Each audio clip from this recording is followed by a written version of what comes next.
Strawberry falooda बनवण्यासाठी इथे मी घेतलेला आहे 1 लिटर दूध आणि यात घालत आहे 1 ग्लास भरून पाणी आणि ह्या मिश्रणातून 1 वाटीभर आपण दूध काढून घेणार आहोत। इथे मी घेतलेला आहे फालुदा प्रीमिक्स स्ट्रॉबेरी फ्लेवरचं आणि त्यामध्ये आता आपण घालूयात 1 वाटीभर दूध जे आपण आधी काढून घेतलेलं आहे ते आणि ठीक अशी पेस्ट करून घेऊयात।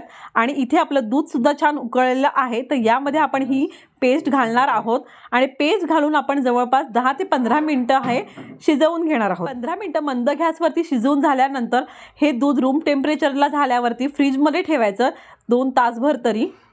तर इथे आपला फालुदा थंड करून झालेला आहे तर आता आपण ग्लासिंग करूयात। तर त्यासाठी इथे मी ग्लासामध्ये काही स्ट्रॉबेरी क्रश घातलेला आहे, हे पूर्णपणे ऑप्शनल आहे आणि त्यामध्ये आता आपण घालूयात व्यवस्थित ढवळून हा थंडगार फालुदा आणि सर्वात शेवटी यावरती घालूयात स्ट्रॉबेरी आईस्क्रीम किंवा व्हॅनिला आईस्क्रीम।